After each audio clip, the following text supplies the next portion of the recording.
combattant toujours vainqueur, Jésus-Christ consolateur, il a pris sur lui mes douleurs. Oh, quel bonheur!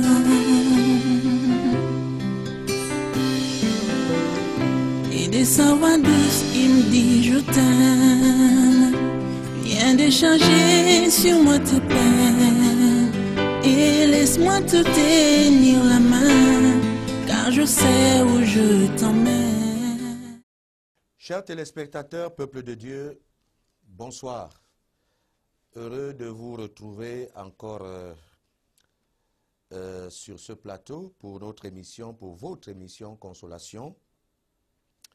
Après une longue série de rediffusion de certaines émissions à votre demande, particulièrement les émissions sur le thème de la consolation, pour lesquelles encore et toujours nous avons reçu de votre part plusieurs réactions.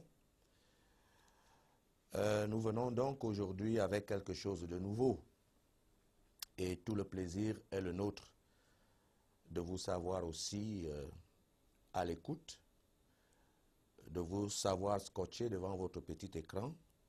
Vous avez certainement vu passer sur Synthé la légère modification de l'heure de l'émission et je crois, j'espère en tout cas que vous vous y êtes adapté déjà. Voilà, je vous présente donc mon salut, le salut de toute l'équipe de la JK TV. Et nous sommes encore ce soir porteurs de beaucoup de bonnes choses de la part du Seigneur. Mais avant de vous mettre cela, à votre disposition, de vous faire savoir qu'est-ce que le Seigneur a à vous dire de particulier aujourd'hui, nous voulons nous en remettre à lui, à Dieu, pour que ce soit lui qui conduise toutes choses ce soir et que tout se passe bien. Nous prions. Seigneur, notre Dieu et notre Père, merci encore pour cette occasion particulière que tu nous donnes de communiquer avec le peuple de Dieu et avec les téléspectateurs ce qui attendent de toi tous les jours, ce qu'ils veulent recevoir de toi, Seigneur Dieu, des conseils, des éclairages, des paroles de consolation. Seigneur, tu as décidé de ne jamais faillir, Père Saint, à ce devoir. Et merci parce que tu t'es choisi des hommes, que nous sommes ici, en cette chaîne de télévision, pour être des canaux de transmission de ta pensée. C'est un privilège énorme que tu nous accordes ainsi, Père. Nous te prions pour que nous soyons à la hauteur de la confiance que tu as placée en nous. Laisse que ce soir, toutes choses se passent bien, que les cœurs soient préparés, que les oreilles soient attentives et que surtout les paroles émises, Seigneur, produisent des fruits à ceux qui la reçoivent ce soir, à ceux qui les reçoivent ce soir, ces paroles, Père Saint. Nous remettons toutes choses entre tes divines mains, que toutes les conditions soient réunies ce soir, techniques, humaines, spirituelles, pour que le ministère à rendre ce soir soit effectif et efficace. Béni sois-tu, Père Saint, parce qu'à cet égard, tu t'es toujours révélé fidèle. Que ton nom soit éternellement béni. Au nom de Jésus-Christ de Nazareth, nous t'avons ainsi prié. Amen. Très bien. Alors, vous pouvez imaginer qu'après pratiquement un mois comment dirais-je, un mois de séparation, pour ainsi parler, séparation pour une émission en direct, vous pouvez imaginer qu'il y a donc eu entre-temps beaucoup de réactions de votre part, que j'ai donc sélectionnées et que nous avons reçu de vous et que nous voulons remettre à votre connaissance. Nous voulons vous le transmettre. Ceux qui ont posé des questions, nous voulons apporter des solutions bibliques à chacune de vos préoccupations. Très bien. Alors nous avons reçu, depuis que nous nous sommes séparés, une multitude de réactions venant de votre part, Église de Jésus-Christ, peuple de Dieu.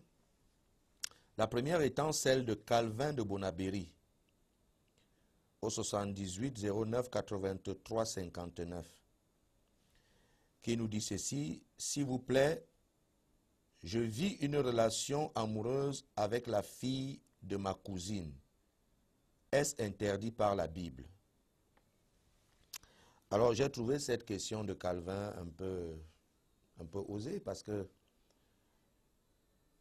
je pense que Calvin, en posant cette question, tu sais que ce que vous faites moralement n'est pas bien. Laissons même d'abord la réponse biblique.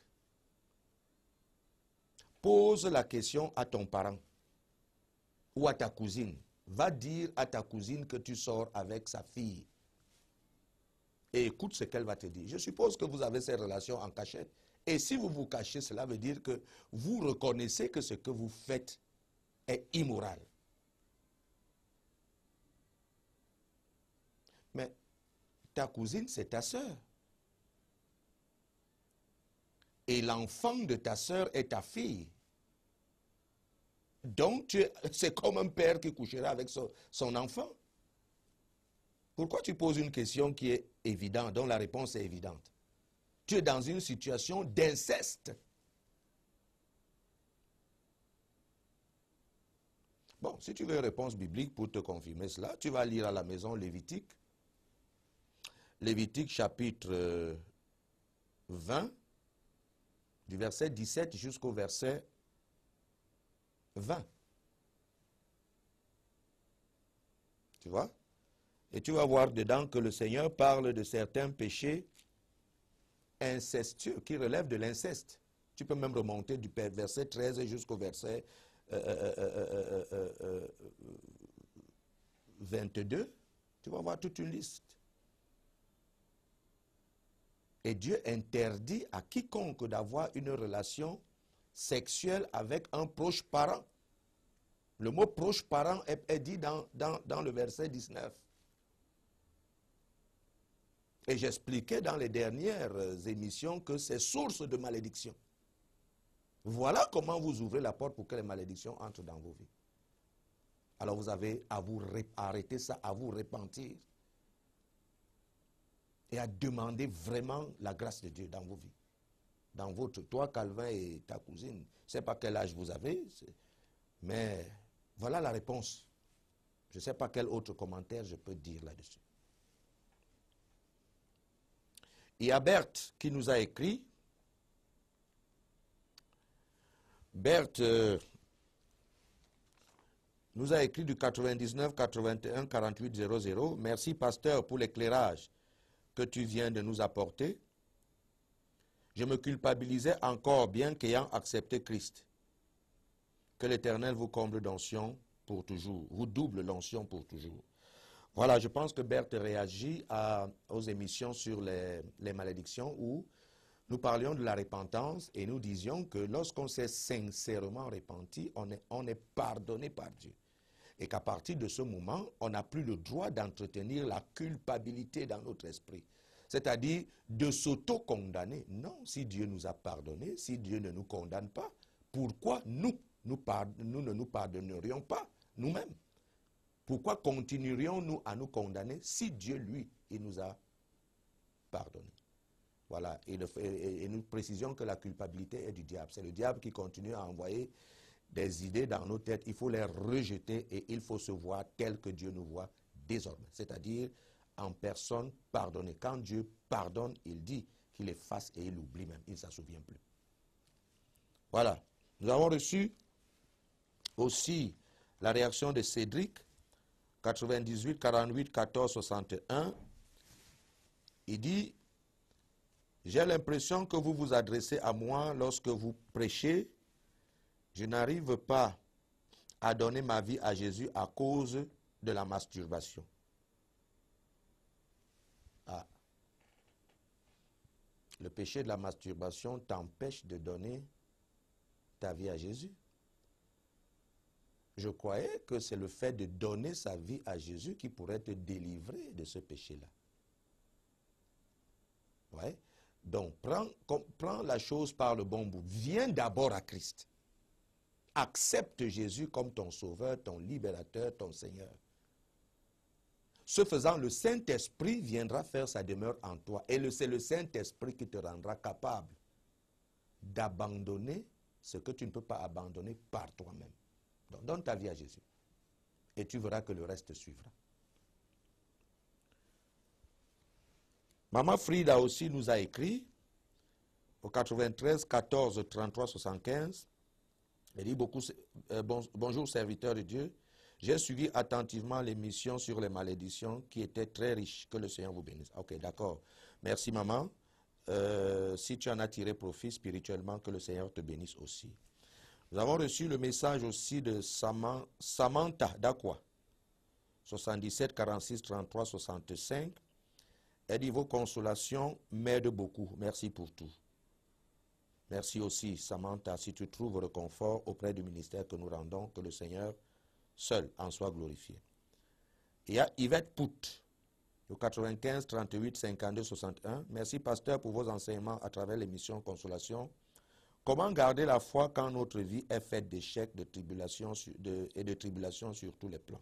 Ce que je peux te dire, c'est que Jésus est la solution.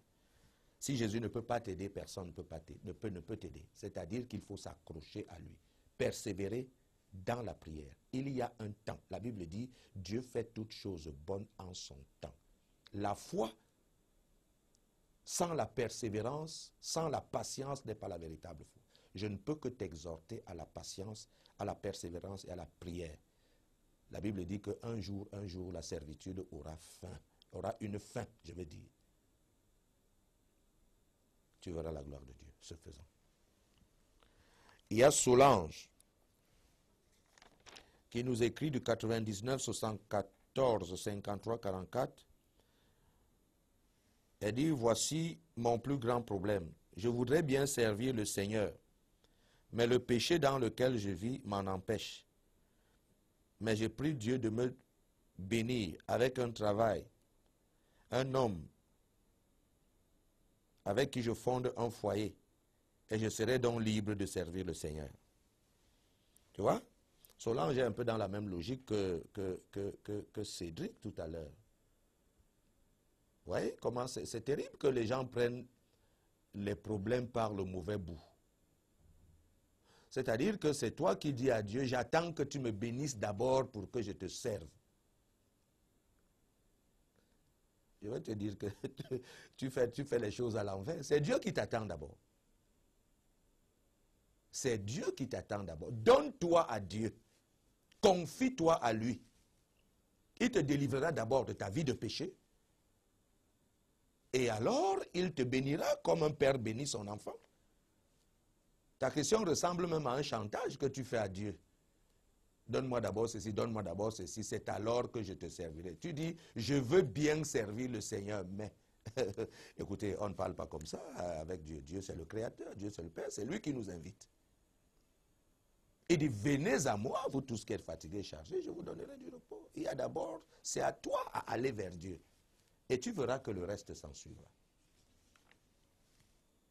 Il y a Antoinette qui nous a écrit du 94 54 29 95. Je suis une fidèle téléspectatrice de votre émission. J'ai été très touché par le message de fin d'année. Priez pour moi afin que le Seigneur me garde sur ses voies. Ah oui, le message de fin d'année, je pense que c'était celui qui parlait du repos en Dieu. Ah oui. Si tu as été touché, cela veut dire que le Saint-Esprit t'a parlé, Antoinette. Et si le Saint-Esprit est en toi, si tu es un enfant de Dieu, il saura aussi te garder sur les voies du Seigneur. Fais-lui confiance, appelle-le en cas de difficulté et il interviendra. Nous avons reçu aussi un message de Fankam Marie au 76 04 44 95 qui nous dit « Je suis chrétienne, baptisée, confirmée, mais je ne pars plus à la messe. Je n'ai plus la foi. Priez pour moi. » Écoute, Fankam Marie, Nous avons souvent enseigné qu'il y a des choses que ce n'est pas le Seigneur qui viendra les faire à notre place. Dieu nous a créés libres et responsables. L'homme a un libre arbitre, nous avons la capacité de choisir. Alors, si tu refuses d'aller à l'église, si tu refuses de suivre Dieu, tu veux qu'on prie pour toi, comment? C'est une décision que tu dois prendre. Tu as bien pris la décision de ne plus aller à l'église. Personne n'a prié pour ça, pour que tu n'ailles plus à l'église. Personne ne devra prier pour toi pour que tu retournes à l'église. C'est une question de choix personnel. On ne va pas, écoute-moi, tu nous vois en train de nous agenouiller, prier, Seigneur, fais que Fankam Marie, baptisé et confirmé, aille à la messe.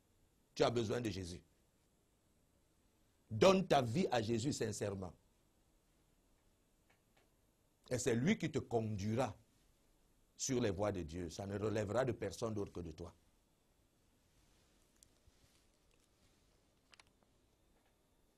Janine de Lorpaume nous écrit au 95 09 52 35.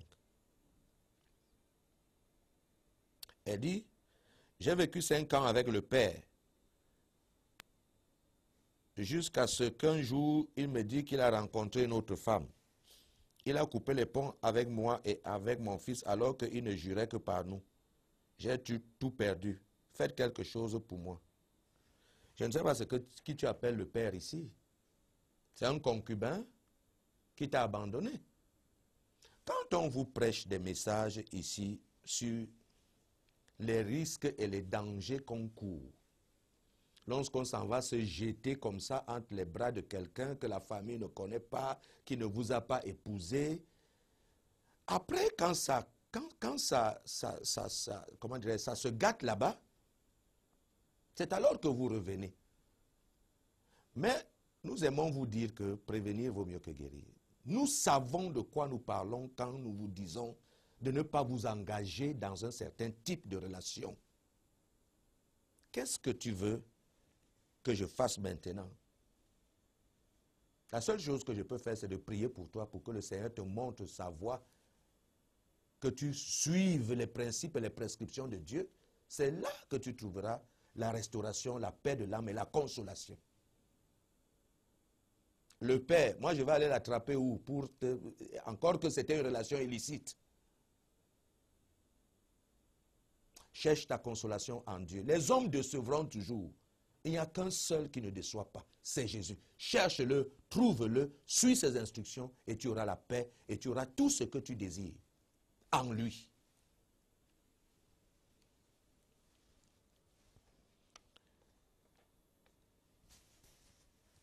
Il y a Lincoln qui nous a aussi écrit du 77, 29, 67, 68.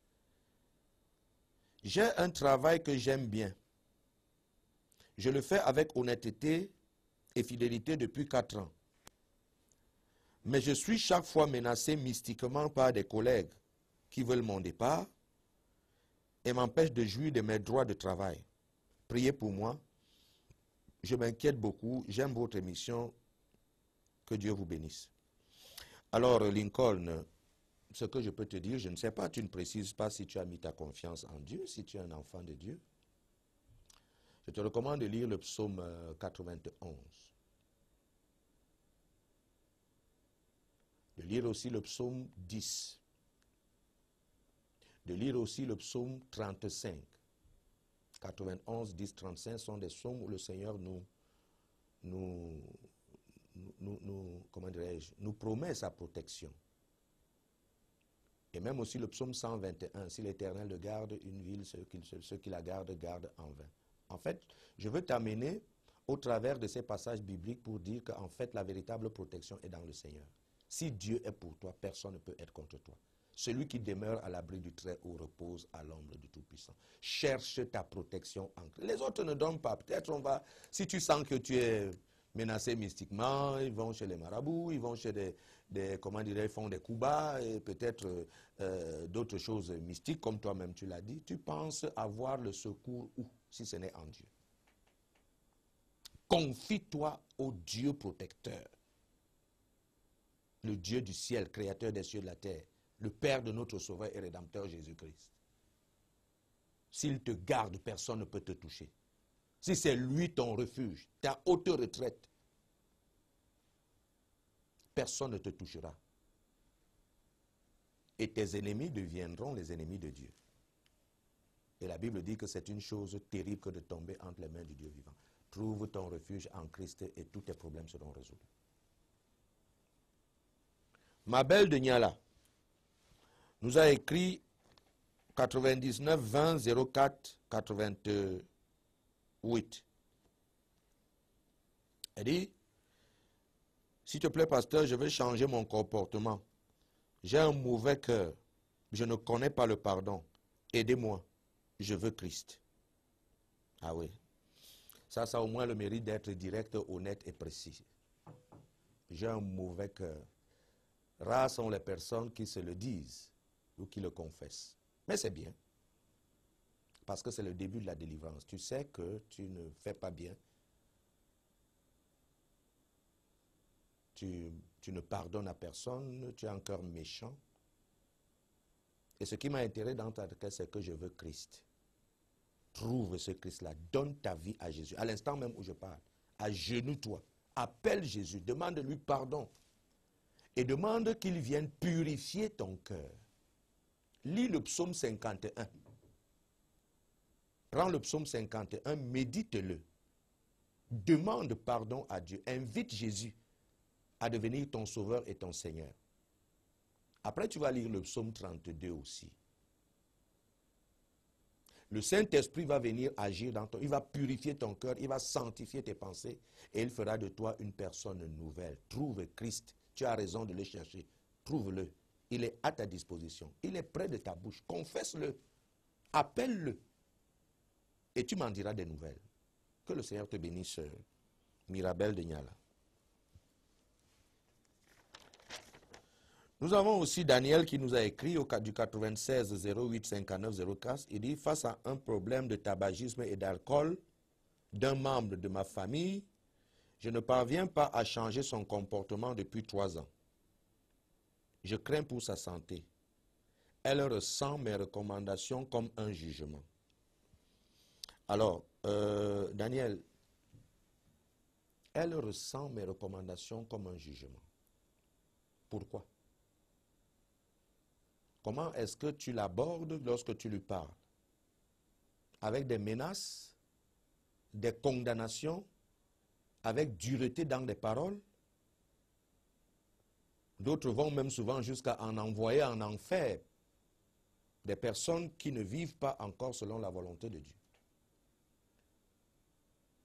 Vous savez, parfois, c'est notre façon d'être nous-mêmes, notre façon de reprendre les autres. La Bible dit que ces choses se passent dans la douceur. Quand la personne ressent ça comme un jugement, cela veut dire que peut-être tu n'abordes pas, tu n'amènes pas cette personne à changer par des voies douces et surtout par la prière. Je n'ai pas vu dedans que tu pries pour la personne. Tu dis simplement que tu crains pour sa santé. Elle ressent mes recommandations comme un jugement. Mais comment est-ce qu'elle ressent tes prières? Si tes recommandations les sentent comme un jugement, tes prières ont quel effet? À ce niveau d'endurcissement, parfois, ce n'est que les prières qui font fléchir les genoux de quelqu'un.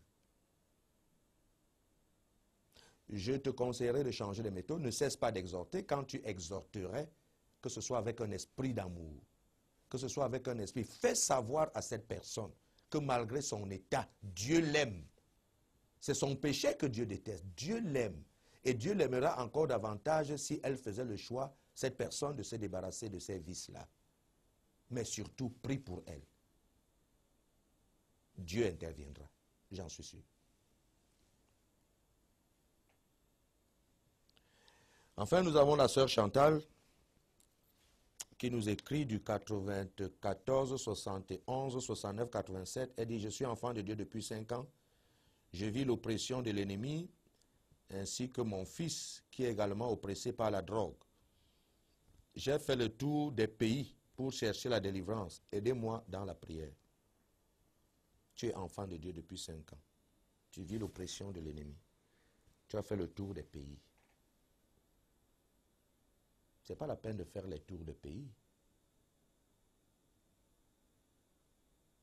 Il suffit de se confier à Christ dans la prière. Écoutez, parfois on fait des choses, il y a des choses parfois qui relèvent de notre naïveté ou parce qu'on pense toujours que le salut est ailleurs, la délivrance est ailleurs. Jésus a dit, le royaume de Dieu est en vous. Alors, tu es oppressé depuis 5 ans par l'ennemi. Je ne sais pas ce que tu appelles oppression par l'ennemi. Ton fils est oppressé par la drogue.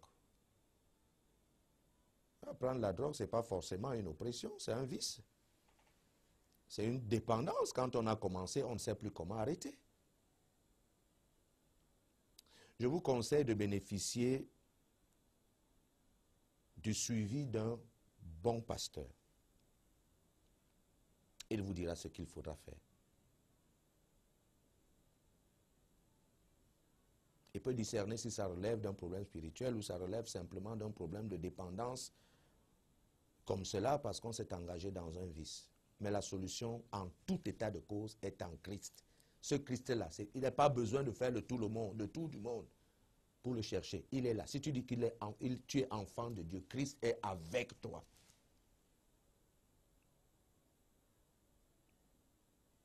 Et quand on prie, écoutez, moi je connais un ami qui était très accro au tabac et il n'avait rien à faire hein, pour l'en délivrer. Mais on priait pour lui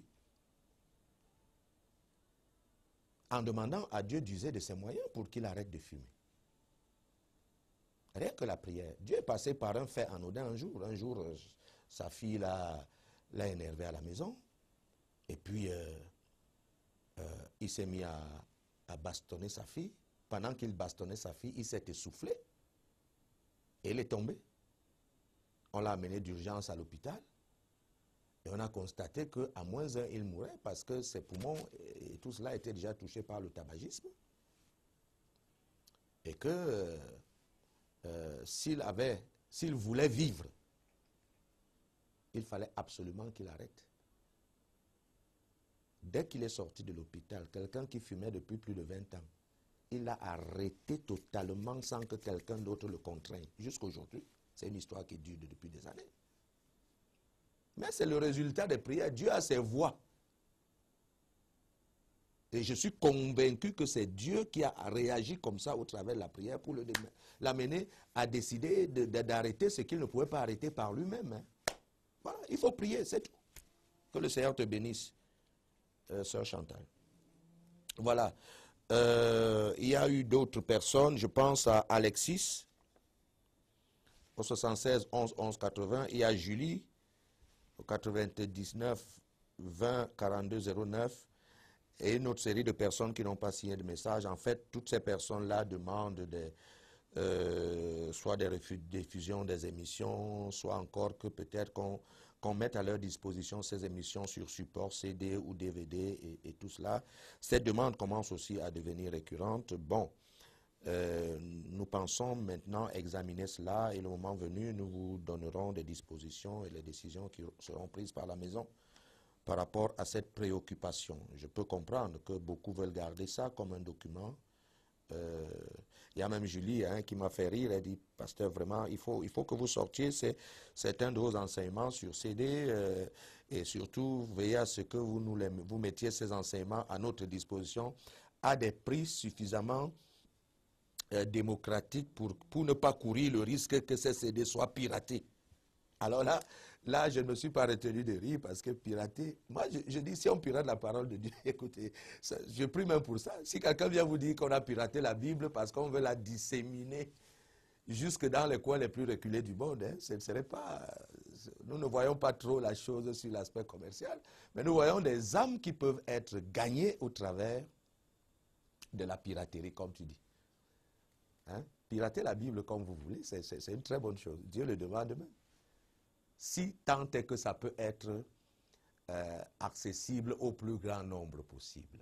Nous, ce qui nous intéresse beaucoup plus, c'est que les âmes soient sauvées, que les âmes soient délivrées et qu'en définitive, que ce soit le nom de Dieu qui soit glorifié. Voilà.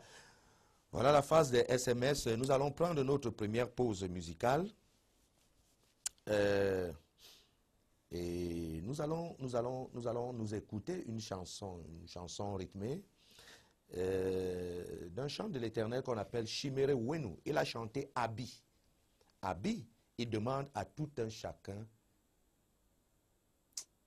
de savoir que Dieu est Dieu.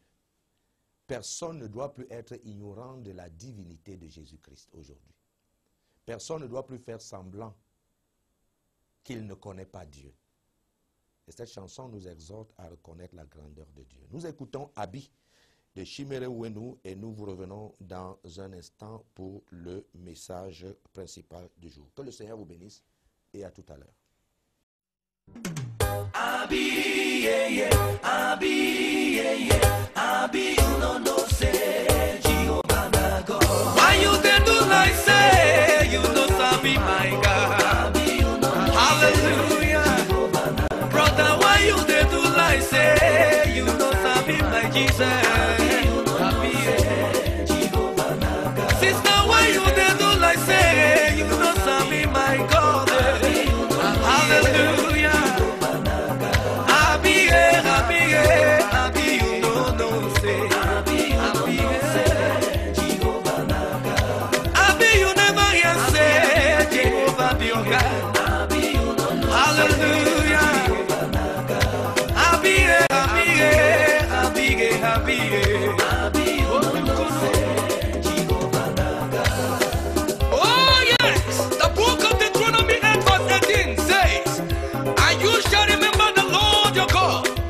It is He who gives you the power to make well.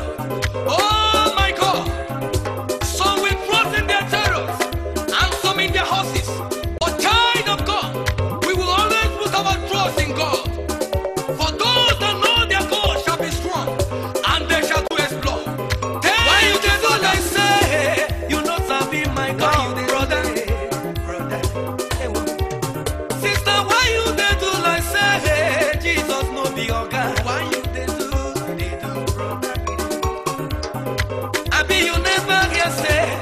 my Jesus be master, you never hear say. Abi, you never hear say. My Jesus be your God, matter, you never hear say, brother. He woke up on the sea. He made the blind to see. He made the lame to walk. He made the barren to have children.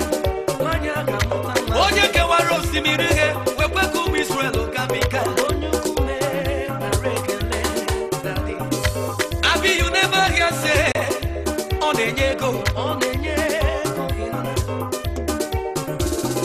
Abi, you never hear say, Chimudenyema, Mwaziresi. Abi, you never hear say, Onenyemunyoma,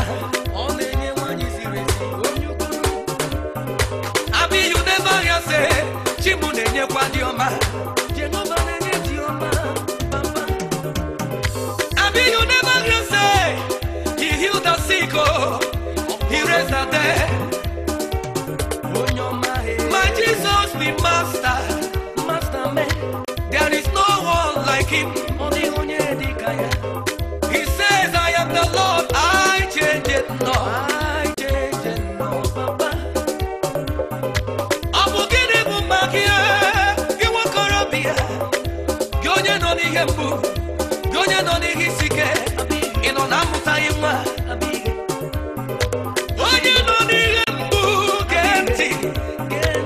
My Jesus be master. He's the master of the masters. He's the king of the king. Why you dey do like say you no sabi my God? Why you dey do like say you no sabi my God? My brother, sister, why you dey do like say you no sabi my God? Why you dey cry like say Jehovah no be your God?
mere ya ndị mbụ nwa Chineke ọ ga-emekwara gị ya.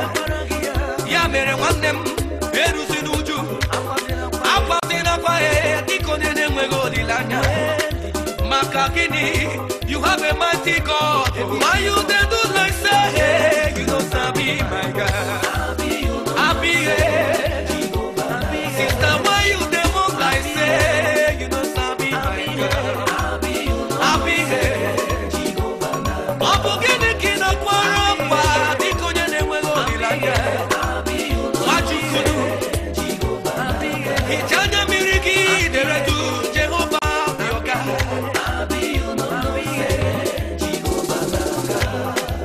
Oh, my secretary Bashangalebo. Who shall speak when the Lord has not spoken? If the Lord be for you, child of God, who can be against you? Nobody. Thank you, Father.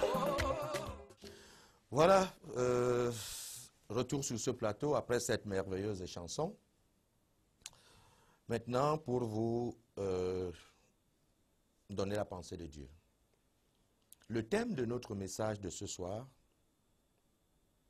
c'est Dieu sait de quoi tu as besoin. Je répète, Dieu sait de quoi tu as besoin. Alors là, c'est ton père qui te parle, c'est ton père qui te dit qu'il sait ce qu'il te faut. Pour moi, c'est une parole rassurante et qui vient à propos, je pense, parce que nous avons constaté que il y a des gens qui prient en croyant informer Dieu de leur situation. C'est-à-dire, nous écoutons souvent des prières, tu vois quelqu'un prier, il prie de façon tellement détaillée qu'on a l'impression que c'est lui qui informe Dieu de ce qu'il vit, de ce qu'il fait, de ce qu'il endure, de ce qu'il traverse. Dieu vient te dire ce soir, mon frère, ma soeur, qu'il te connaît mieux que toi-même. Et qu'il sait exactement de quoi tu as besoin. Écoutez, dans Matthieu chapitre 6, dans l'évangile de Matthieu au chapitre 6, à partir du verset 6, alors lis ceci avec moi. Matthieu 6, versets 6 à 8. Il dit, mais toi, quand tu pries, entre dans ta chambre, ferme ta porte et prie ton Père qui est dans le lieu secret, et ton Père qui voit dans le secret te le rendra. En priant, ne multipliez pas de vaines paroles. Hein, je précise, vaines paroles. Dieu n'a pas dit il n'a pas dit de ne pas prier longtemps. Mais il dit quand on prie, ça ne doit pas être du blabla, ça ne doit pas être des choses vides. Mais les choses que tu demandes à Dieu doivent être précises. Voilà pourquoi il fait une différence entre les vaines paroles et les bonnes paroles. Il dit, en priant, ne multipliez pas de vaines paroles, comme les païens qui s'imaginent qu'à force de paroles, ils seront exaucés. Verset 8, ne leur ressemblez pas, car votre Père sait de quoi vous avez besoin avant que vous le lui demandez. Il sait de quoi vous avez besoin avant même que vous le lui demandez. Là, c'est Jésus qui parle. Et quand le Seigneur parle, il parle à la suite, n'est-ce pas, du roi David. Dans le psaume 39, il disait pratiquement la même chose. Dans le psaume 139, je veux dire au verset 4, le psaume 139 au verset 4, David dit à Dieu, « Car la parole n'est pas sur ma langue que déjà, éternelle, tu la connais entièrement. » C'est-à-dire, David est en train de dire, avant même que j'ouvre la bouche pour prier, toi, Dieu, tu sais déjà ce que je vais dire. Vous pourrez me demander, mais alors, pourquoi donc encore prier? Il faut prier parce que c'est d'abord le Seigneur qui demande qu'on prie. Souvenez-vous de Matthieu chapitre 7 au verset 7. Il dit, demandez et vous recevez. Quand Dieu dit demander, cela ne veut pas dire qu'il ne connaît pas tes besoins, mais il veut justement que tu demandes pour que ces besoins-là soient satisfaits. Et ça prouve quelqu'un qui prie montre à Dieu qu'il est dépendant de Dieu. Dieu aime ça. Dieu aime nous savoir dépendants de lui. Voilà pourquoi nous prions. Mais ça ne veut pas dire que Dieu est ignorant de ce que nous voulons.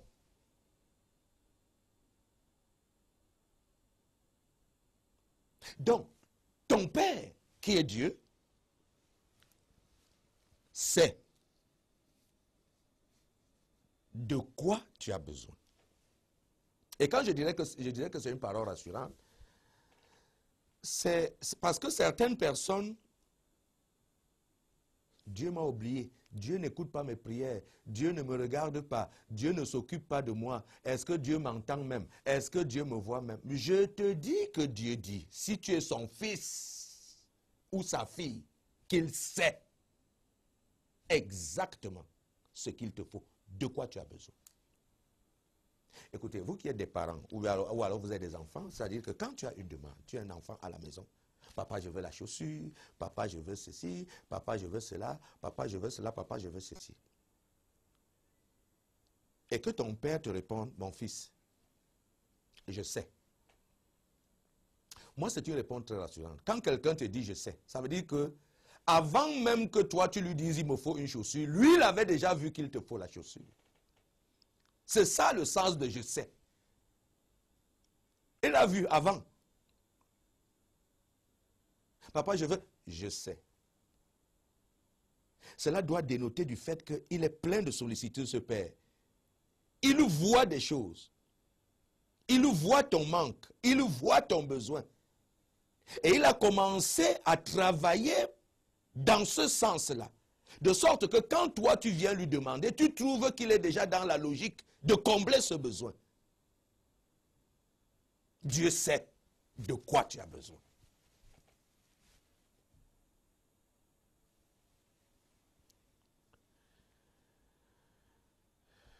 Vous savez,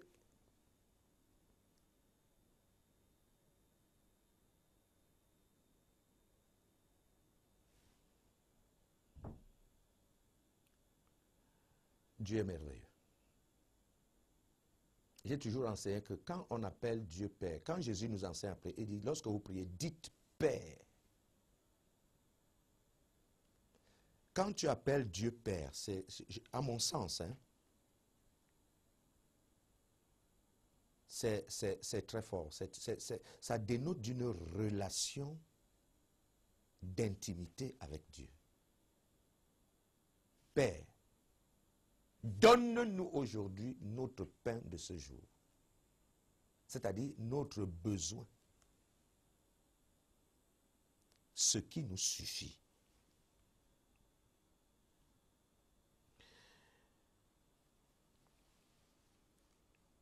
Lisons la parole de Dieu.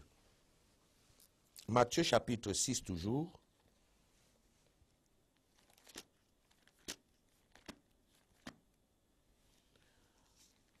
Reprends avec moi Matthieu chapitre 6, à partir du verset 25.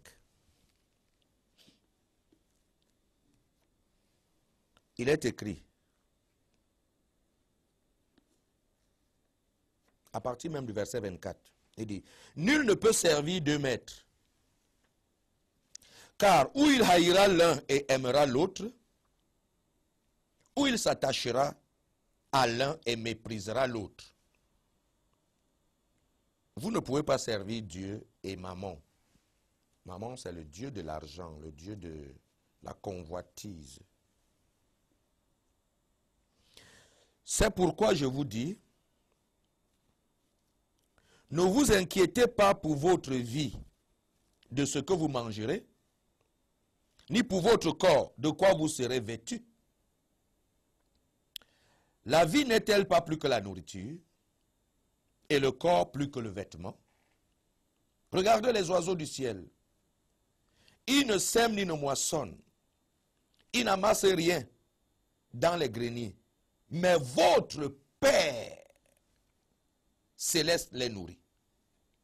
Ne valez-vous pas beaucoup plus qu'eux? Qui de vous, par ses inquiétudes, peut ajouter une seule coudée à la durée de sa vie? Et pourquoi vous inquiétez au sujet du vêtement? Observez comment croissent les lits des champs. Ils ne travaillent ni ne filent. Cependant, je vous dis que Salomon même, dans toute sa gloire, n'a pas été vêtu comme l'un d'eux. Si Dieu revêt ainsi l'herbe des champs qui existe aujourd'hui et demain sera jeté au four, ne vous vêtirait-il pas à plus forte raison, gens de peu de foi? Ne vous inquiétez donc pas en disant, que mangerons-nous? Ou que boirons-nous? Ou de quoi serons-nous vêtus? Car cela, ce sont les païens qui les recherchent. Or, votre Père céleste sait, écoutez bien, sait que vous en avez besoin. Il sait. Cherchez premièrement son royaume et sa justice, et tout cela vous sera donné par-dessus. Ne vous inquiétez donc pas du lendemain, car le lendemain s'inquiétera de lui-même. À chaque jour suffit sa peine. Ça, c'est la parole de Dieu. Vous savez, l'être humain a un problème existentiel. C'est ça que la Bible vient de nous dire. Que mangerons-nous? De quoi serons-nous vêtus? Qu'est-ce que nous allons boire? L'homme, de façon naturelle, aspire à avoir ses besoins existentiels, les besoins vitaux, comblés. C'est un souci permanent, quotidien.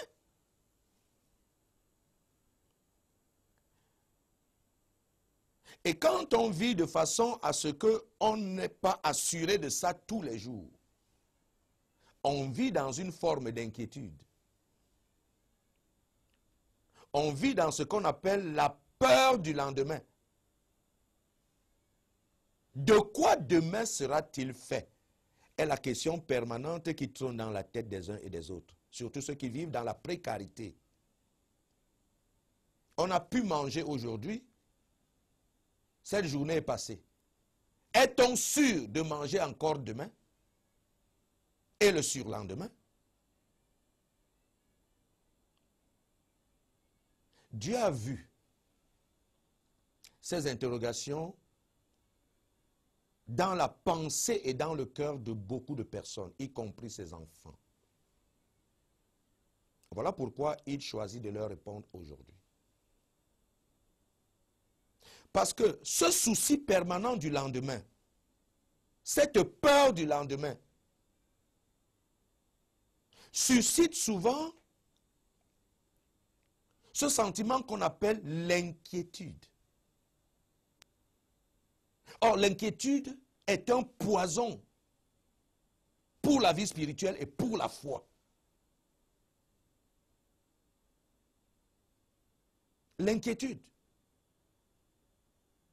C'est un sentiment très mauvais, très insidieux, mais qui cause d'énormes dégâts, non seulement dans la vie spirituelle, mais même dans la vie physique. Or, Dieu ne veut pas que nous entretenions l'inquiétude. Voilà pourquoi il parle par le prophète Ésaïe, dans Ésaïe 41, il dit, bannis l'inquiétude de ton cœur. Pourquoi tournez-vous des regards inquiets?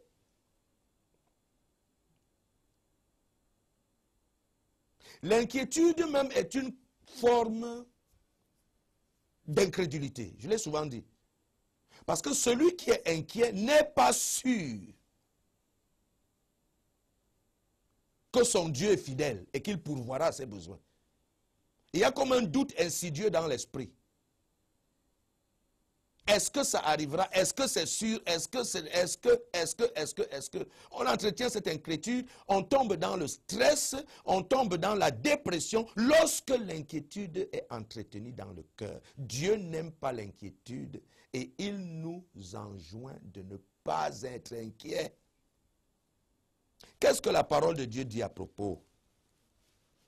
Quand tu vois depuis l'Ancien Testament, Proverbe chapitre 12. Vous voyez le sage Salomon, Proverbe chapitre 12, au verset 25, vous voyez, il nous dit quelque chose qui doit être, comment dirais-je, pris en compte. Il dit au verset 15 de Proverbe 12, l'inquiétude dans le cœur de l'homme l'accable. L'inquiétude dans le cœur de l'homme l'accable. C'est-à-dire, lorsque tu vis dans l'inquiétude, tu es accablé. Tu es dans le souci permanent. Tu ne te réjouis pas. Tu n'es jamais dans la gaieté, dans la joie. Parce que tu es permanemment inquiet. Qu'est-ce qui arrivera demain? Qu'est-ce qui arrivera après-demain? Est-ce que je vais aller cesser? Est-ce que je vais manger? Est-ce que? Dieu nous dit ce soir, c'est une mauvaise attitude parce que lui, il sait de quoi tu as besoin. Celui qui est inquiet pense que son Dieu ne sait pas qu'il est dans le besoin et qu'il est capable de pourvoir à ce besoin. L'inquiétude. Si tu veux avancer avec Dieu, bannis l'inquiétude et commence à vivre une vie d'espérance. C'est-à-dire que tu vis en te disant que demain sera meilleur qu'aujourd'hui. Je n'ai peut-être pas eu aujourd'hui ce que je voulais, mais demain j'aurai. Ainsi de suite. Vous voyez, c'est l'espérance qui a amené Israël à revenir à la terre de leurs ancêtres. Après 2500 ans de captivité, d'exil, de dispersion au travers des nations, comment dirais-je, de captivité et tout.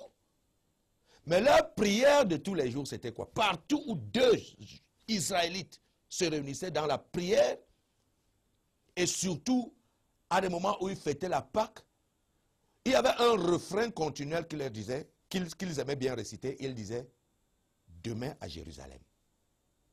Demain nous serons à Jérusalem. Demain nous serons à Jérusalem. Jusqu'à ce que 2500 ans après,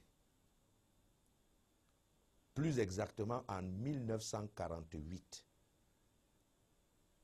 l'État juif renaisse pour ainsi dire. La nation juive se reconstitue sur le territoire que Dieu avait donné à Abraham, Isaac et Jacob. Mais qu'est-ce qui les a fait retourner et reprendre possession de cela?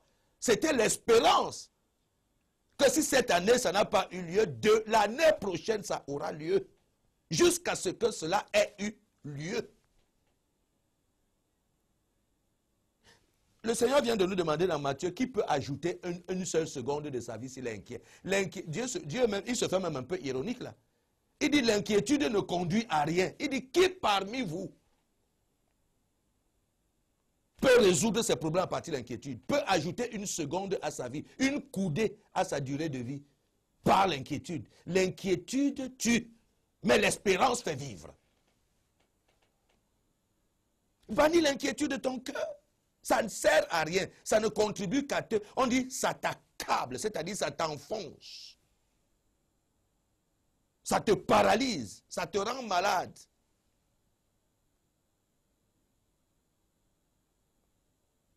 L'inquiétude.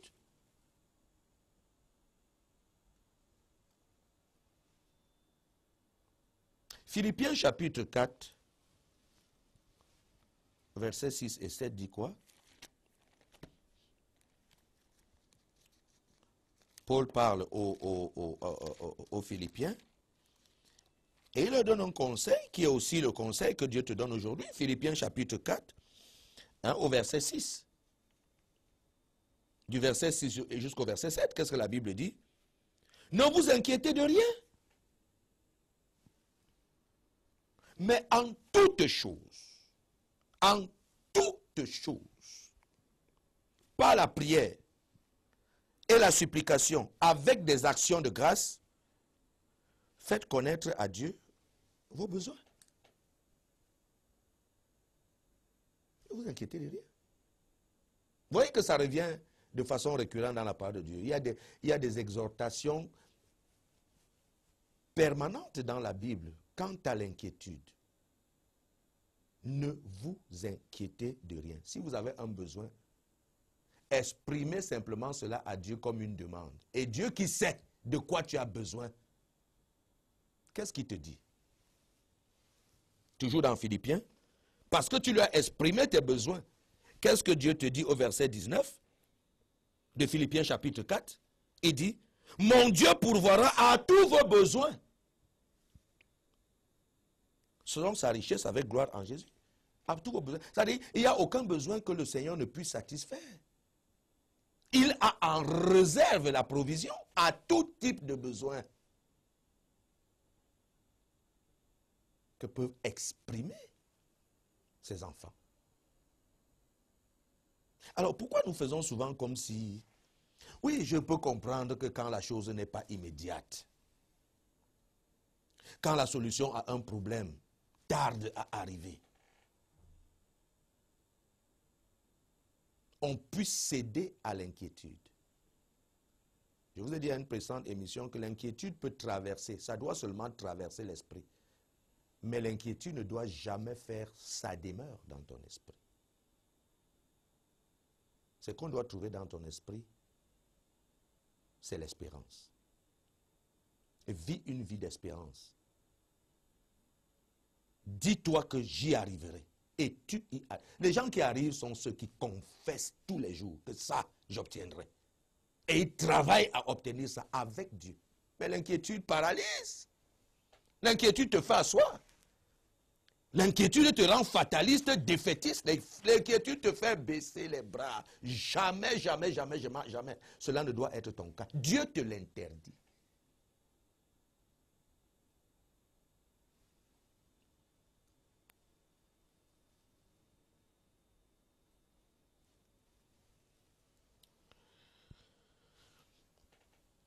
Philippiens 4, 19 nous disait tout à l'heure, Dieu pourvoira à vos besoins. J'aime souvent faire la différence entre les besoins et les désirs. Beaucoup de nos prières que nous élevons à Dieu sont des prières relatives à nos désirs. Mais ce que Dieu comble, ce à quoi Dieu pourvoit, ce sont nos besoins. Il ne peut te donner tes désirs que si tes désirs eux-mêmes correspondent à tes besoins. Un besoin, c'est quoi? C'est quelque chose de vital, c'est quelque chose de nécessaire, c'est quelque chose de fondamental, mais ce n'est certainement pas quelque chose de fantaisiste ou de superflu. Les besoins, Dieu pourvoira à vos besoins. Est-ce que ce sont tes besoins que tu exprimes toujours à Dieu?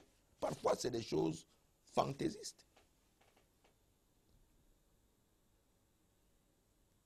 Quand le psaume 37 dit, faites de l'Éternel vos délices, et il vous donnera ce que votre cœur désire, on entend bien dire que les désirs de ton cœur correspondent aux besoins. Oui, parce qu'un besoin peut devenir un désir s'il est légitime.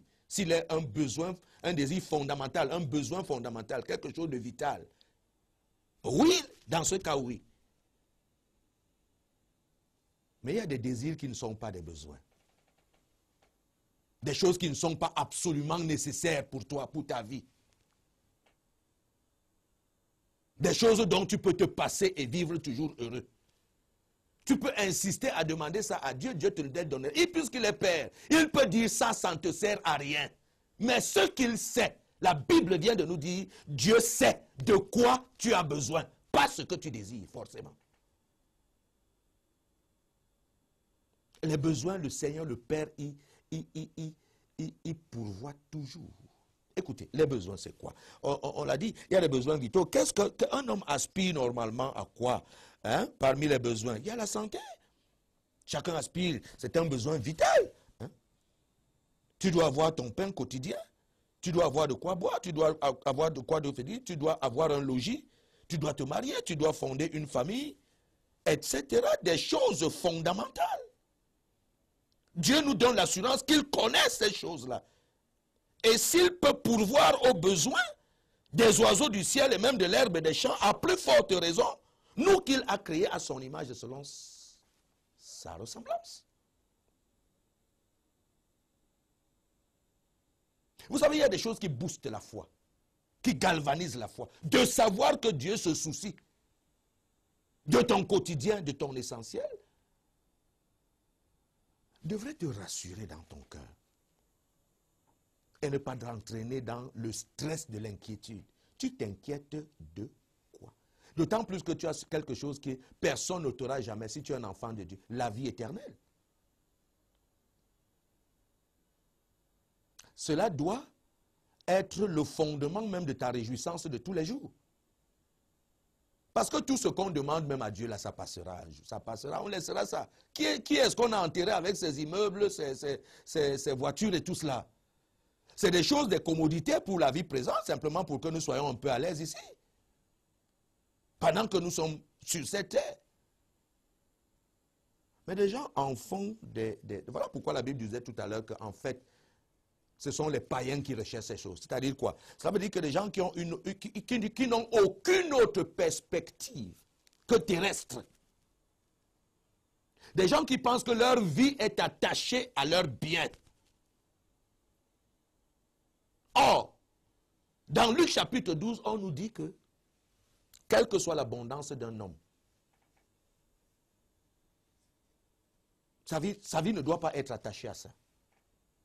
Parce qu'il y a une vie supérieure, immatérielle celle-là, qui est le comble de la bénédiction. C'est à ça qu'on doit aspirer. Voilà pourquoi la Bible nous disait de rechercher premièrement le royaume de Dieu et sa justice. Et maintenant, toutes les choses là, ce qu'un père, un pasteur, Papa Mbok James aime appeler les par-dessus. Le par-dessus vient sur, ça vient au-dessus. Voilà pourquoi la Bible dit, on vous donnera ces choses matérielles-là, vous seront données par-dessus. Vous ne mettrez jamais un par-dessus avant de vous habiller et puis mettre votre culotte ou bien votre chemise. On n'inverse pas les choses avec Dieu. On recherche premièrement l'essentiel de la vie. Mais qu'est-ce que les païens font? Ils recherchent de façon effrénée, éperdument, les richesses de ce monde. Tout à l'heure, la Bible disait qu'on ne peut pas servir de Dieu. Ils recherchent éperdument les richesses. De sorte que lorsqu'ils n'ont pas ça, leur vie n'a plus de sens. Ils veulent avoir ces choses à tout prix. À tout prix veut dire quel que soit le prix à payer, même vendre sa mère ou ses enfants. Juste pour obtenir quoi? Les biens que tu vas laisser après? Ah non. Nous parlons des besoins.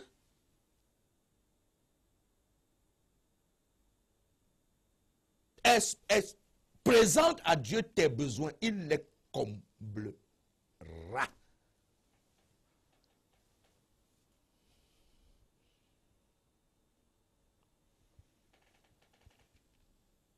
Dans 3 Jean, chapitre 2, il est écrit, 3e épître de Jean,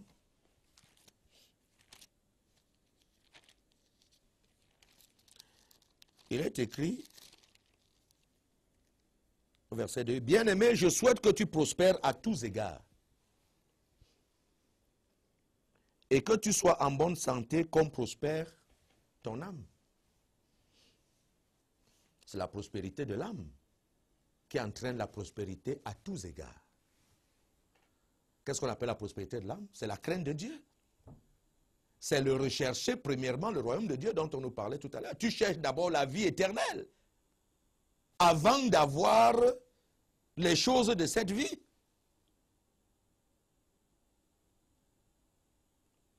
La prospérité à tous égards, la santé. Je vous parlais tout à l'heure des choses fondamentales. Mais quand on parle, on dit de la prospérité à tous égards. C'est-à-dire que dans tous les domaines où tu as des besoins, Dieu souhaite que ces besoins soient pourvus. Et pourvus par qui? Par lui. Vous savez, il y a 3 états dans la vie d'un homme. Il y a l'état de la pauvreté. Le premier état, c'est un état à refuser. Nous ne devons pas accepter la pauvreté dans notre vie. Voilà pourquoi le Seigneur promet de combler nos besoins. Parce que le pauvre, c'est qui? Le pauvre, c'est celui qui est privé de tous ses besoins. C'est un nécessiteux à tous égards. Il a besoin de l'aide, parfois de la pitié des hommes pour vivre. La pauvreté relève même des malédictions. Non, Dieu n'a jamais souhaité que nous soyons pauvres. Pauvres en esprit, oui, c'est-à-dire humbles, c'est-à-dire recherchant permanemment la volonté de Dieu par l'Esprit de Dieu. Voilà pourquoi il dit heureux les pauvres en esprit. Mais les gens ont mal interprété ce verset biblique comme si la pauvreté était un signe de sainteté. C'est faux.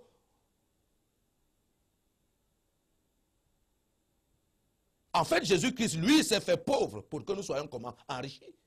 2 Corinthiens chapitre 8 au verset 9.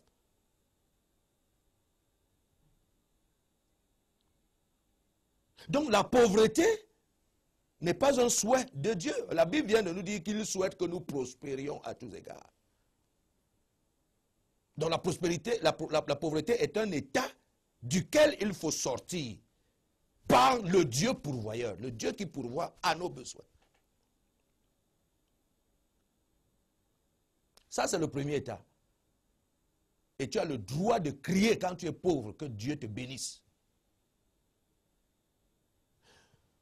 Le deuxième état, c'est ce que j'ai appelé l'état de la prospérité du contentement.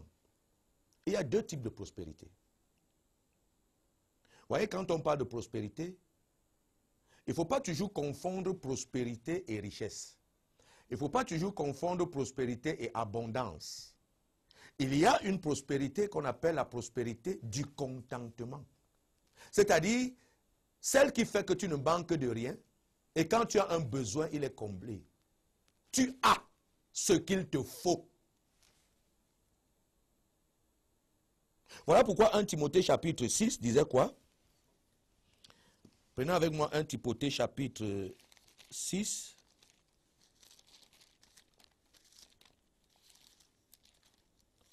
Voilà, il est écrit au verset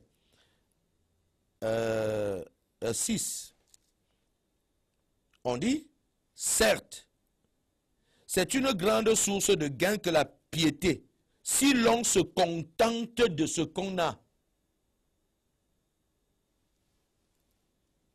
Car nous n'avons rien apporté dans le monde, comme aussi nous n'en avons rien à emporter. Si donc nous avons la nourriture et le vêtement, cela nous suffira. C'est ça la prospérité du contentement. Tu as ce qu'il te faut et tu te contentes de ce que tu as. Tu as la paix de l'âme, tu as la paix de l'esprit, ça va. La prospérité du contentement, c'est quoi? Quand tu veux manger, tu as à manger. Quand tu veux boire, tu as à boire. Quand tu veux te vêtir, tu as de quoi te vêtir. Quand tu veux te loger, tu as de quoi payer ton loyer. Quand les enfants doivent aller à l'école, tu as de quoi les envoyer à l'école. Quand ils tombent malades, tu peux les amener à l'hôpital. Donc, tes besoins de tous les jours, tu les combles facilement. Tu es prospère à cet égard-là, même si tu n'es pas milliardaire. La prospérité du contentement. Celle-là, elle donne même plus de paix dans l'esprit que l'autre qu'on va voir. C'est un auteur qui avait dit, je me contente du luxe que j'ai peu de choses qui causent du souci. Je me contente, je me glorifie du luxe d'avoir peu de choses qui causent du souci. C'est-à-dire que dans cet état de contentement où il ne manque de rien sans être forcément dans l'abondance, il a la paix de l'âme, il a la paix du cœur, il a la paix de l'esprit. Il est stable, il est bien. pour tout dire. Celle-là, il faut la rechercher. C'est une prospérité que Dieu donne et comble nos besoins de tous les jours. Tu peux avoir tous les jours ce qu'il faut. Voilà pourquoi il dit, priez ainsi, donne-moi, donne-nous notre pain de chaque jour. Tu ne manques de rien. Chaque jour, tu vois tes besoins comblés. Tu ne dors pas à famille. Et il y a l'autre troisième état qu'on appelle la prospérité de l'excédent. C'est-à-dire que tu as plus qu'il n'en faut.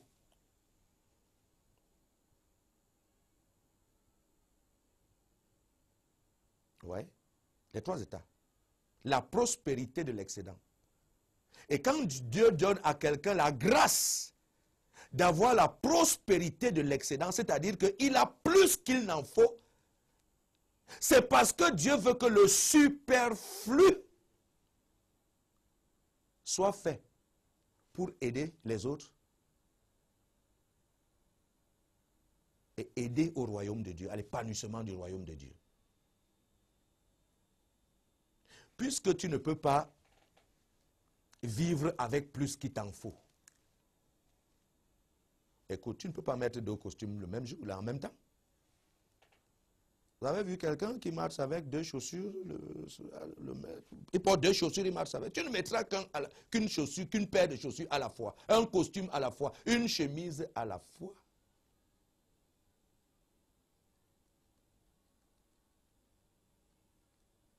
Bon. Mais il y a aussi des personnes, je m'étais laissé dire que la femme d'un président avait, je crois, 800 000 paires, 1500 paires de chaussures dans son placard. Hein, on ne sait pas combien de... Bon, ok. Tu peux avoir tout quand tu as, quand tu as beaucoup, quand tu as trop. Ce n'est pas forcément condamnable.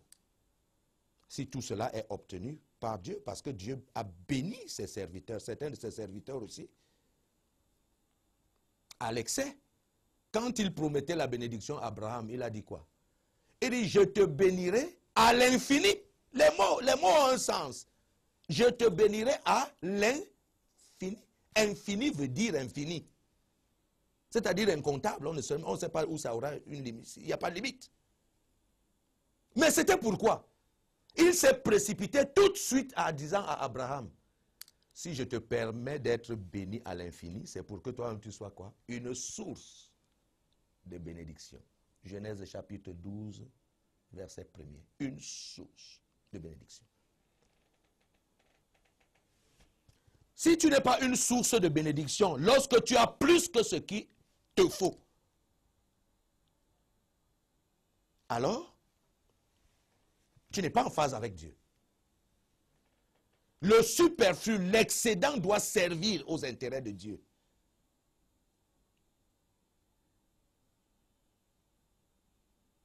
Vous voyez? Une source de bénédiction. Quand Dieu bénit Salomon à l'extrême, il le bénit à l'extrême, pourquoi? Parce que, alors, lisez l'histoire de Salomon. Salomon, je ne sais pas s'il y a quelqu'un qui a fait des offrandes à Dieu autant que Salomon. Je ne sais pas s'il y a quelqu'un qui avait le don de partage autant que Salomon. Mais Dieu savait pourquoi il donnait à Salomon autant. Parce qu'il avait vu en lui aussi un cœur de quelqu'un qui était libéral. Déjà, Dieu bénit Salomon comment? Dieu bénit Salomon parce que Salomon respecte Matthieu chapitre 6 au verset 33. Recherchez premièrement le royaume de Dieu et sa justice. C'est-à-dire, faites d'abord ce qui est juste aux yeux de Dieu. Et ce faisant, vous aurez pour bénéfice, vous aurez pour récompense que Dieu vous donne tout ce que l'homme naturel recherche, les biens, tout ce que vous voulez, les biens matériels. Un jour, Dieu apparaît à Salomon et il lui demande, mon fils, qu'est-ce que tu veux que je fasse pour toi? Et Salomon de lui dire, je veux simplement que tu me donnes un cœur sage pour que je sois capable de diriger le grand peuple sur lequel tu m'as établi, pour qu'il soit béni, pour que ton nom soit glorifié. La Bible dit que cette demande plut à Dieu. Il dit, ah, je me serais attendu que dès que je demande à Salomon, il commence à me dire, je veux les richesses, je veux l'argent, je veux beaucoup de voitures, je veux beaucoup de ceci, je veux beaucoup de... Il dit, Salomon, ce n'est pas ça que tu as demandé. Tu as d'abord demandé quelque chose qui aille dans le sens des intérêts de Dieu, de mes intérêts en tant que Dieu. La Bible dit que cette demande a plu à Dieu. Il a dit à Salomon, ok, comme tu n'as demandé ni la mort de tes ennemis, tu n'as demandé ni argent, tu n'as demandé ni pouvoir, tu n'as demandé ni ceci ni cela, mais tu as demandé quelque chose d'abord pour la gloire de Dieu, alors je te donne ce que tu m'as demandé, et je te donne maintenant aussi ce que tu n'as pas demandé, la richesse, la gloire, et en lui promettant qu'avant toi ni après toi, personne ne sera aussi, comment dirais-je, immensément riche que toi. Quand la Bible dit, cherchez premièrement le royaume de Dieu et sa justice, et tout le reste des choses vous seront données, en voilà une illustration parfaite. Et vous savez ce que Salomon est devenu. Sauf que quand les richesses deviennent trop nombreuses, vous courez le risque d'être détourné. Parce que maman risque de prendre la place de Dieu, c'est-à-dire le Dieu de l'argent, si vous ne faites pas attention.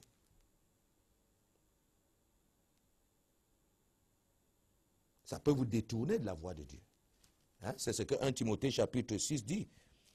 Au verset 9, on dit, « Mais ceux qui veulent s'enrichir tombent dans la tentation, dans le piège et dans la foule de désirs insensés et pernicieux, qui plongent les hommes dans la ruine et la perdition. » Ah oui, en quelque temps, Salomon s'est égaré. Trop de femmes, 1700 femmes, 300 concubines. Vraiment, si ce n'est pas de la folie, lui-même a dit qu'il s'est comporté comme un insensé après. Et c'est ça qu'on dit dans 1 Timothée chapitre 6 au verset 9. On dit, car l'amour de l'argent est la racine de tous les maux. Et quelques-uns, pour s'y être adonnés, se sont égarés loin de la foi et se sont infligés en eux-mêmes bien des tourments. Pour toi, homme de Dieu, fuis ces choses et recherche la justice. On parle ici des gens qui recherchent éperdument l'argent par tous les moyens parce qu'ils ont dans le cœur ce qu'on appelle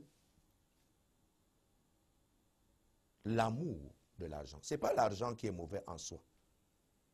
Mais l'argent doit être pris pour un serviteur et non pas un maître. Mais il y a des gens qui ont fait de l'argent leur maître. Et qui ont donc dans le cœur l'amour de l'argent qui est donc aussi une idolâtrie. Et c'est l'amour de l'argent qui entraîne à la perdition. Il y a des gens dont l'argent a remplacé Dieu dans leur cœur. Parce qu'ils sont à la quête de la prospérité, de l'excédent. Oui, si Dieu t'amène à être prospère à l'excédent, c'est pour que tu sois une source de bénédiction. Et plus tu seras une source de bénédiction, plus ta prospérité ne tarira jamais. J'ai été curieux un jour, demandé un jour au village, dans mon village, mais on me dit, cette source d'eau que tu vois là, ce filet d'eau que tu traverses, ça a déjà, d'autres pensent ça fait des millénaires. Ça n'a jamais tari. Pourquoi? Je me suis posé la question. Pourquoi cette eau si coule tout le temps? Des générations et des générations ont passé, ont bu de cette eau. Ça n'a jamais tari. Pourquoi? Et le Saint-Esprit de mais tant qu'elle abreuvera les hommes, elle ne tarira pas. Et c'est la même chose. C'est-à-dire quand le Seigneur t'a béni à l'excédent et que tu prennes cette bénédiction pour être en bénédiction pour les autres, pour le royaume de Dieu, ta prospérité ne tarira jamais. Parce que tu es une source de bénédiction.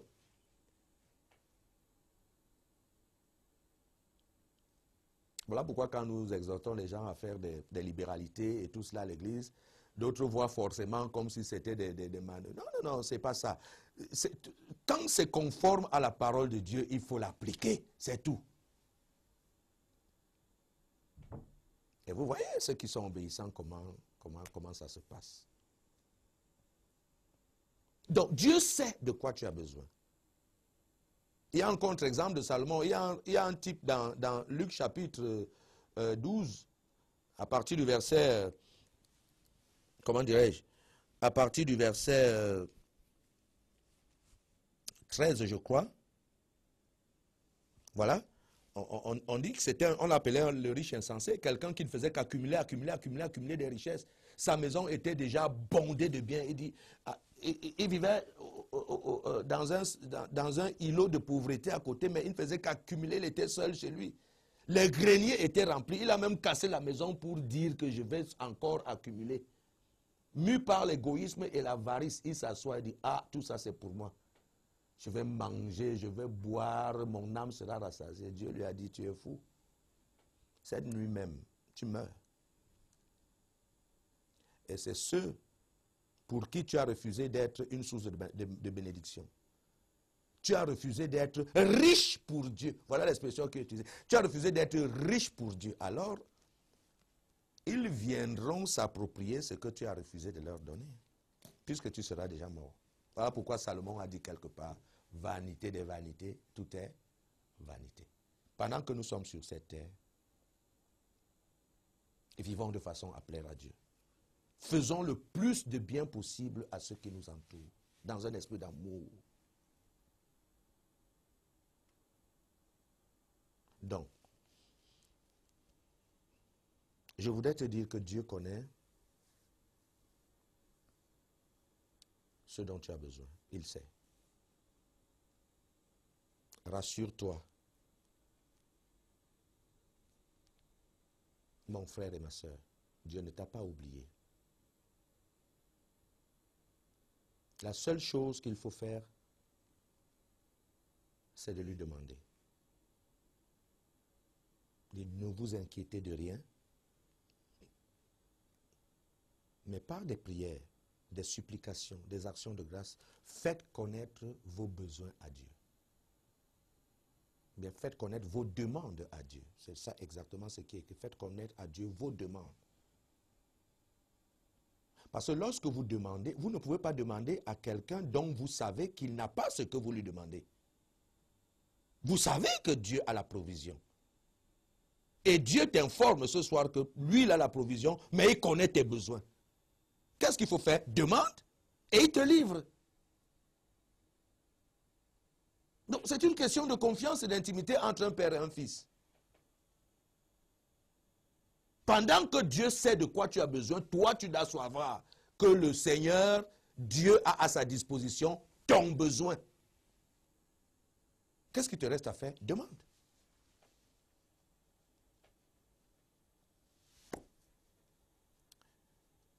Et il te donnera. Voilà, Église du Seigneur Jésus-Christ.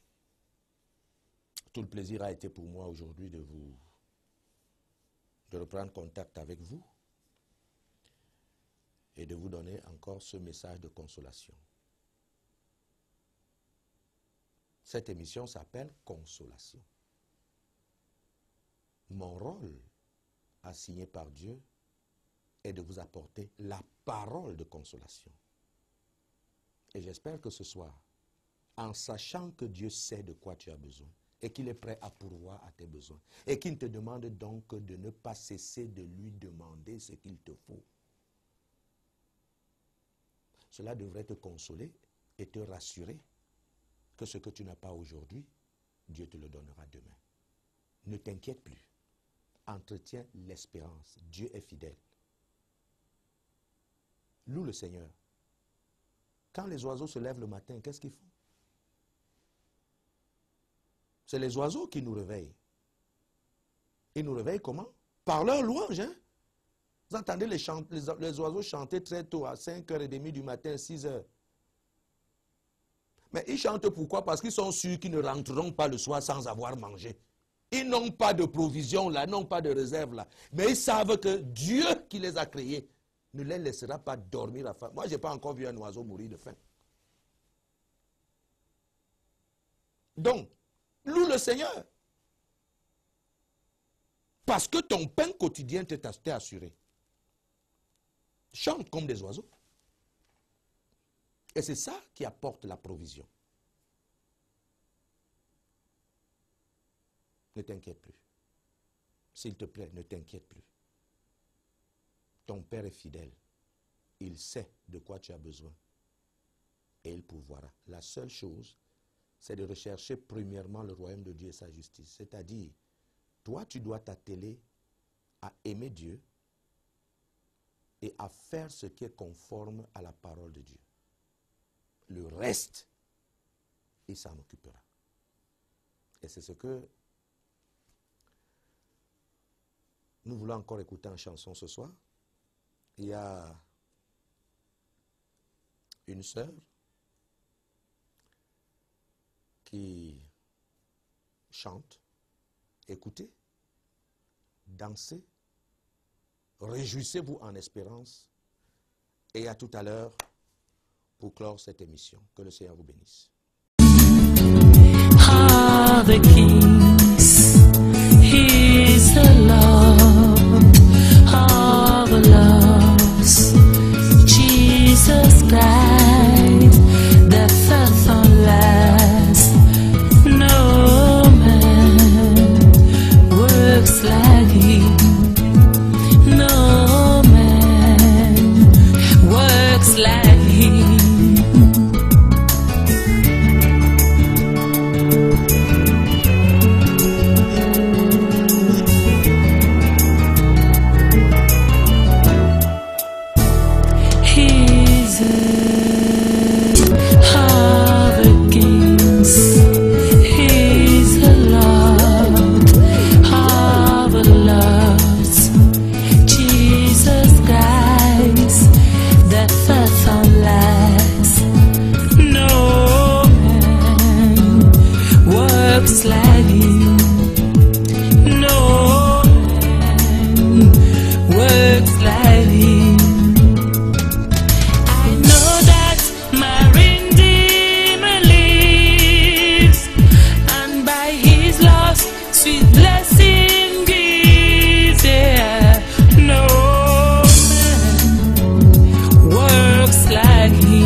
Official, apologize is sparkling. That's why every day I drop my lesson in the parish. No one is lying, no one could apart you. No one could simplify, but I'm fresh to bring those happiness. Jewish process, reward, lay on my bravery. We the king of the kings, nigga, it's special.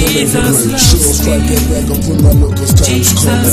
Crackers out the window, could I get out something? No more on the road, come back alive. The king of the kings, nigga, it's special. Everything I have comes to you. Everything I have belongs to you.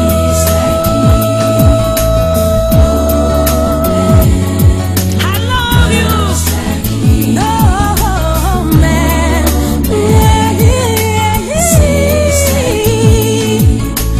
no man, no man.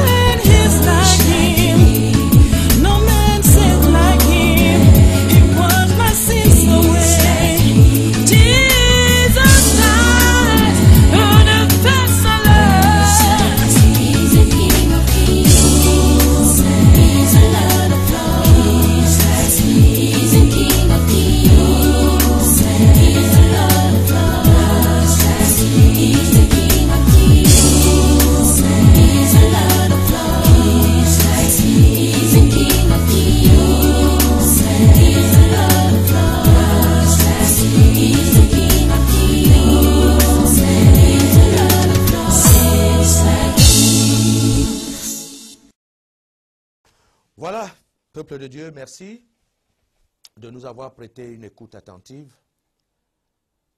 Et nous vous promettons de continuer à travailler à votre confort spirituel et même intellectuel. La JK TV, votre chaîne de télévision,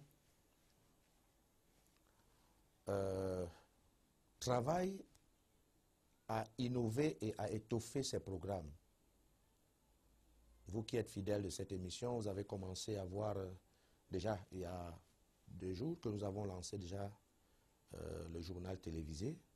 Et il y a beaucoup d'autres choses et beaucoup d'autres surprises qui s'en vont vous être présentées, mis à votre disposition.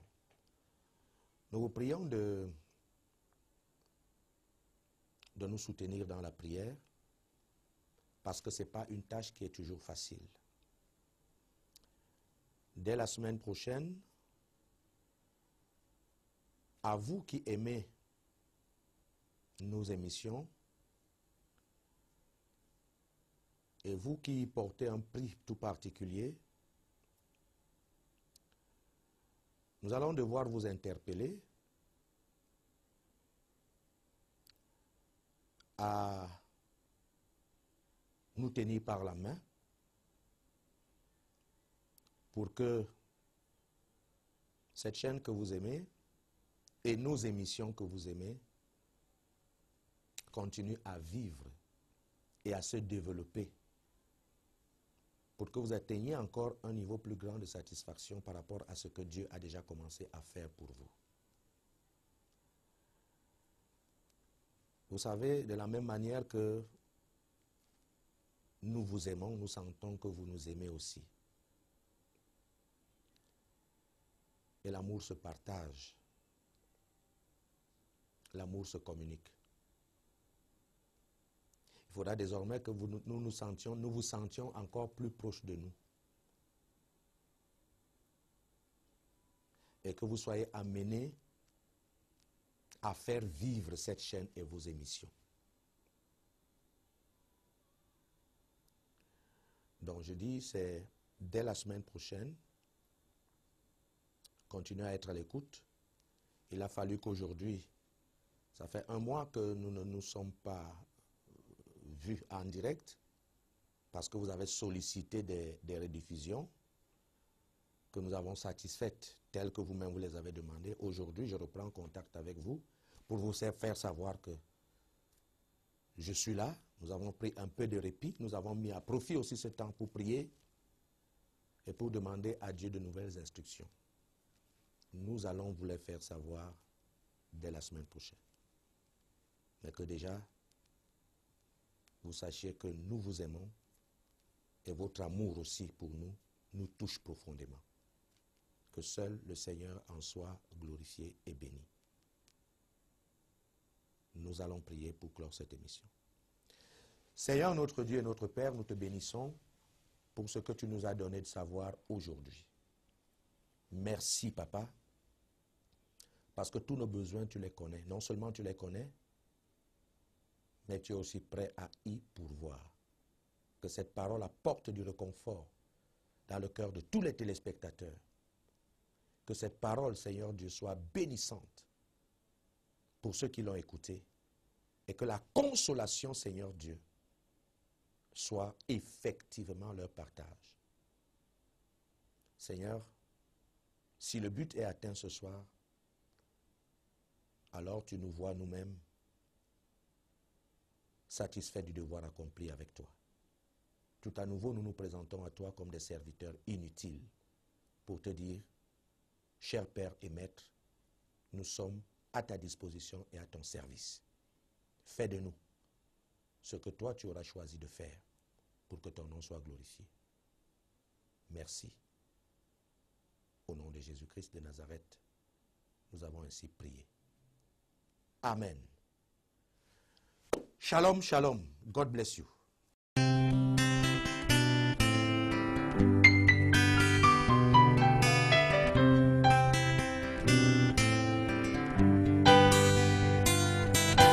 Car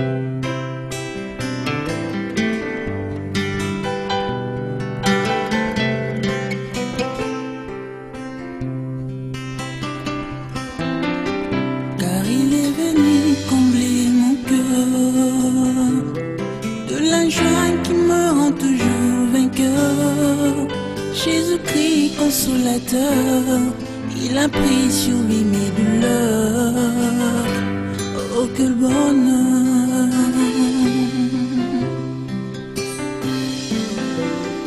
Et de sa voix douce, il me dit je t'aime.